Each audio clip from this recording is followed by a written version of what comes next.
कह लेकिन रहे वो हैं कि ऑर्गेनाइजेशन ये एक चालाक राजनेता की चालाकी है कि वो अपनी बात को अच्छी तरीके से पहुंचा पा रही हैं। ये पॉलिटिक्स है।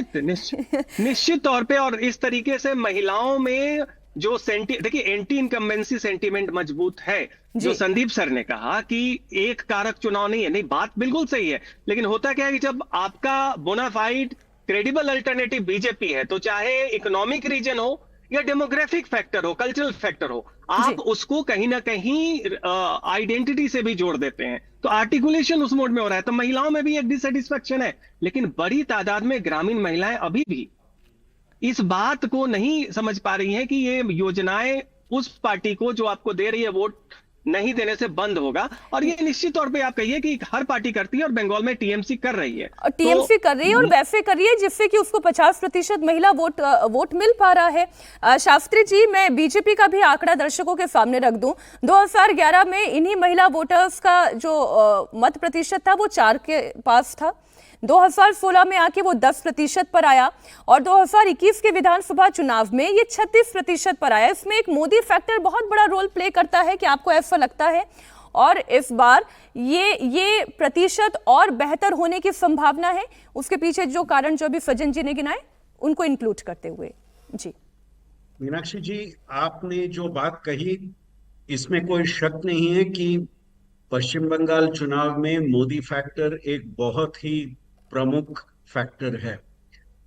अगर उसके साथ पश्चिम बंगाल में बीजेपी एक वहां राज्य के नेता को जोड़ सकते थे तो शायद पूरा चैलेंज जो है अलग उसका एक स्वरूप होता। पर जिस विषय पे हम अभी बात कर रहे हैं, महिला वोट, सज्जन जी की बात को मैं मानता हूं कि महिला वोट का थोड़ा इम्पैक्ट, नेगेटिव इम्पैक्ट टीएमसी पे होगा। ज्यादातर वो वोट ये कल्याण कार्यक्रम, विकास कार्यक्रम, उन बातों पे महिला वोट ज्यादा इन्फ्लुएंस होती हैं। डेवलपमेंट फैक्टर, वेलफेयर फैक्टर उनके लिए बहुत ही इंपॉर्टेंट है। और 15 साल के बाद ये फीलिंग शायद आ गया है, ये सत्ता विरोधी लहर की, जो होना चाहिए था नहीं हुआ है, उसका थोड़ा घाटा होगा। ये आरक्षण बिल पे क्या इसका इम्पैक्ट होगा, मेरा इस पे एक अलग दृष्टिकोण है। जिस तरह से एक ध्रुवीकरण आप देख रहे हैं इस आरक्षण प्रश्न पे, लोगों की एक राय इस ध्रुवीकरण के आधार पे है। जी आप अगर बीजेपी के समर्थक हैं तो एक तरह का आप स्टैंड इस आरक्षण पे लेते हैं कि बीजेपी छोड़ के दूसरे पक्षों ने इसका विरोध किया है। बिल्कुल अगर ठीक। आप बीजेपी के विरोधी हैं, ध्रुवीकरण में दूसरी तरफ हैं, तो आप वो स्टैंड लेंगे। सो मुझे मेरा लार्जर पॉइंट ये है कि आरक्षण पे जिस तरह से बिल का एक नतीजा हुआ, उस पे लोग स्टैंड नहीं लेंगे, पर ये ध्रुवीकरण के आधार पे वो स्टैंड लेंगे, वो मैं एम्फसाइज करना चाहता हूं। अमिताभ जी, आपका भी क्या यही मानना है? महिला आरक्षण बिल का गिर जाना ये बड़ा फैक्टर नहीं है, बल्कि फैक्टर ध्रुवीकरण हो सकता है। फैक्टर ये भी हो सकता है कि जो संदेश खाली जैसे विषय रहे हैं, आरजीकर मेडिकल कॉलेज जैसा विषय रहा है, सोशल सिक्योरिटी एक रीजन हो सकता है। देखिए, सबसे बड़ा फैक्टर है महिला सुरक्षा।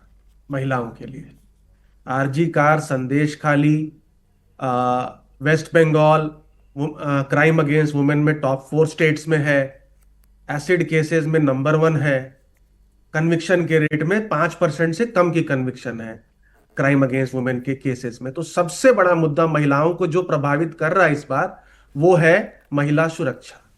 दूसरा मुद्दा है वेलफेयर का, यानी वेलफेयर जो 2,40,00,000 महिलाओं को ममता बनर्जी की तरफ से लॉकहीर भंडार में 1,750 रुपए मिल रहे हैं। अब 2,40,00,000 तो लगभग 75% महिला वोटर को यह अमाउंट मिल रहा है। अब उसकी काट में जो बीजेपी ने 3,000 का वादा किया है, वो थोड़ा हल्का इस बार इसलिए हो रहा है क्योंकि दिल्ली में ऐसा ही एक वादा पूरा नहीं किया गया है।